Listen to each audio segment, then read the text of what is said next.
Parfait. Donc, bonjour tout le monde. Mon nom est Julie Bergeron. Je suis la directrice du module des sciences de l'éducation de Gatineau et je suis accompagnée par Christelle Robert-Mazaille, qui est la directrice du campus de Saint-Jérôme. Nous avons Alain Cyr aussi, qui est à la coordination des stages pour Saint-Jérôme. Et nous avons l'équipe des communications avec nous, Madame Trépanier, Madame Leblanc, Madame Mercier et Monsieur Méli. Donc, aujourd'hui, ce que nous voulons faire, c'est vous parler de nos programmes qui sont qualifiants pour le brevet. Donc, nous avons des programmes sur les deux campus. À Gatineau, nous avons 4 grands programmes, donc le baccalauréat en éducation préscolaire et enseignement primaire, le baccalauréat en enseignement en adaptation scolaire pour les 2 volets, que ce soit l'enseignement au primaire et au secondaire. Puis, nous avons le baccalauréat en enseignement au secondaire avec 3 des volets possibles, celui de l'enseignement du français, l'enseignement des mathématiques et l'enseignement de l'univers social, ou mieux connu comme histoire et géographie, par exemple. Nous avons aussi un programme qui est l'enseignement des arts, qui, lui, peut être autant au primaire qu'au secondaire. Puis, je vais laisser la parole à Christelle qui va vous expliquer les programmes de Saint-Jérôme. Donc, à Saint-Jérôme, on a 2 grands programmes, l'éducation préscolaire et enseignement primaire, puis l'enseignement en adaptation scolaire avec un profil primaire. Puis, à partir de l'année prochaine, on devra avoir le profil secondaire également, mais ça, c'est encore dans les briques. On a aussi un programme de certificat de premier cycle qui ne mène pas au brevet. Donc, si c'est une voie qui vous intéresse, il faut savoir qu'un programme d'une année ne mène pas au brevet. Aujourd'hui, on va se concentrer sur les programmes qui mènent au brevet parce qu'on a besoin d'enseignants pour pallier à la pénurie dans les écoles. Puis, on a vraiment des programmes intéressants au niveau du financement pour s'assurer de la rétention des étudiants dans ces programmes-là. Donc, on va vous parler un petit peu des cheminements de ces programmes. Je vous ai mis les acronymes pour le BPEP, qui est Éducation préscolaire enseignement primaire, BEAS, qui est pour l'adaptation scolaire, BES, qui est pour le secondaire, et BEA, qui est pour les arts.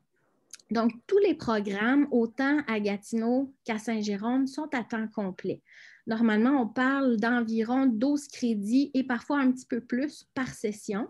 C'est un programme qui s'échelonne sur 4 années à temps plein sur 8 trimestres. Donc, les 4 années, vous n'avez pas besoin de faire des cours l'été, mais si vous faites des cours l'été, il y a une possibilité pour certains là, de raccourcir un petit peu le programme.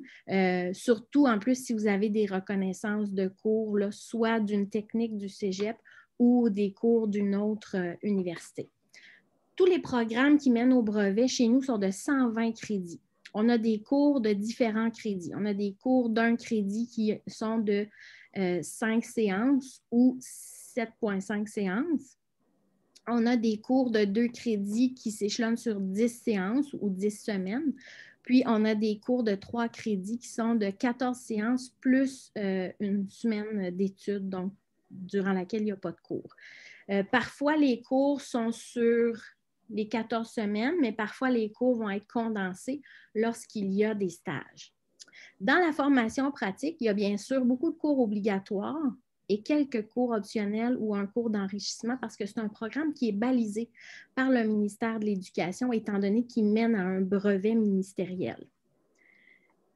Dans les cours, on a des cours qui sont de fondement en psychopédagogie. On a des cours qui sont de la didactique pour apprendre comment enseigner. Il y a aussi des cours qui sont axés plus sur la pratique, donc ce qu'on appelle les stages. Et vous avez dans la formation pratique un stage qui est prévu par année. Au total, à la fin des 4 années de formation, vous aurez complété environ 700 heures de stage. Et chaque année, le nombre de semaines de stage peut varier d'un programme à l'autre. Bien sûr, à chaque fois qu'il y a un stage, il est accompagné soit d'un séminaire ou d'un laboratoire de réflexion pour s'assurer qu'on fasse des bons liens entre la théorie que vous avez vue dans vos cours universitaires et la pratique que vous avez pu observer et expérimenter dans les écoles québécoises. La perspective d'emploi, elle est excellente. Puis, je suis certaine que Christelle et Alain vont vous le confirmer. Dès que les étudiants commencent leur stage, ils se font solliciter pour faire de la suppléance et travailler. C'est même un défi qu'on rencontre pour s'assurer de la rétention de nos étudiants dans les cours pour qu'ils viennent assister à leurs cours parce que l'attrait de la suppléance peut être intéressant, mais c'est positif en ce sens que vous êtes assuré d'avoir un emploi dans le domaine lorsque vous graduez. Puis, dans le fond, c'est sûr aussi que si vous dites oui, je veux enseigner, mais je vise peut-être un enseignement dans un autre ordre ou dans le secteur public ou le secteur privé, là aussi, il y a beaucoup de demandes. C'est ici un aspect ultra important qu'on a à vous partager aujourd'hui. On a des nouvelles bourses qui ont été instaurées pour tous les étudiants d'éducation pour les programmes qui mènent à un brevet depuis l'année passée. On a à donner 126 bourses par année qui sont réparties sur les 2 campus. Le tiers des bourses environ va aux étudiants de Saint-Jérôme et les 2 tiers vont aux étudiants de Gatineau pour la simple et bonne raison que c'est au prorata du nombre d'étudiants qui s'inscrivent. Ensuite de ça, ces 126 bourses-là sont données à la première année de formation aux étudiants qui ont une cotère qui varie entre 29,6 et 35,8. Donc, ces étudiants-là, tous les étudiants qui ont eu cette moyenne-là cette année, à leur inscription au programme, ont reçu une bourse. Mais la bourse, elle perdure sur la 2e, 3e et 4e année de formation. Puis là, on se fie à la moyenne. Puis cette année, pour vous donner un petit indicatif, c'est 3,39 qui était le seuil pour obtenir une bourse, ce qui est un petit peu plus que B+. Donc, c'est quand même accessible. La bourse, on m'a confirmé qu'à partir de cette année, elle était exempte d'impôts. Et le montant très impressionnant est de 7 500 $ par année.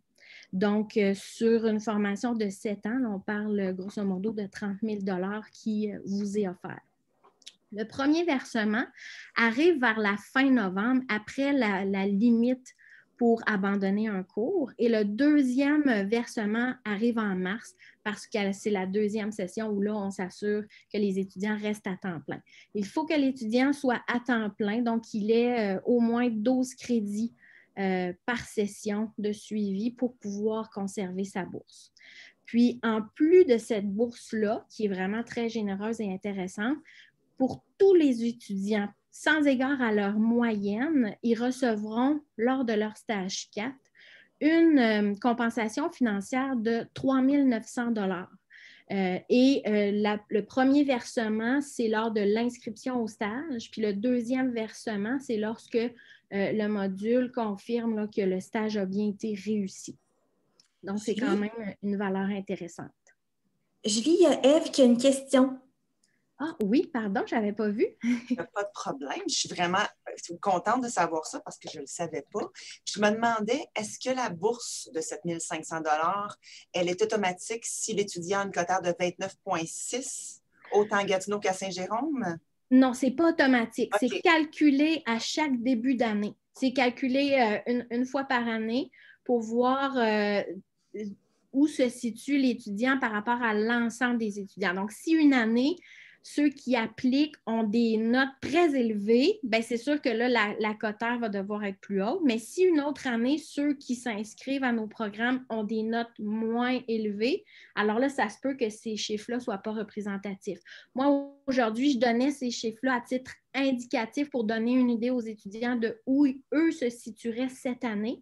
Mais l'année prochaine, les chiffres peuvent être soit plus bas ou plus hauts, tout dépendant là, de la moyenne du calcul. Puis ça, c'est calculé à chaque année, demandé par le ministère, parce que c'est le ministère de l'Éducation qui fournit les bourses là, aux étudiants. Parfait, c'est super, merci beaucoup. Puis l'étudiant doit faire la demande au ministère directement. Non, ça va, c'est le module et le département en collaboration avec le service des finances, là, le service aux étudiants de l'université qui fait la démarche. Et là, ensuite, l'étudiant demande finalement de pouvoir recevoir cette bourse-là. Mais c'est nous qui faisons la démarche là, après ma barre. Parfait, merci Julie. Parfait. Donc, c'est géré finalement par l'université, ce qui est intéressant. Donc, ici, on avait la période des questions. C'était parfait pour Ève. Je ne sais pas si mes autres collègues ont des éléments à rajouter ou des questions à poser par rapport à la mini-présentation qu'on a fait aujourd'hui. Pour moi, ça fait le tour, mais peut-être qu'Alain va rajouter des choses sur le stage, puisque c'est plus sa spécialité. Dans le fond, ce que je rajouterais, c'est peu importe le choix du campus, il est possible de faire l'ensemble de ces stages sur le territoire rattaché aux différents campus.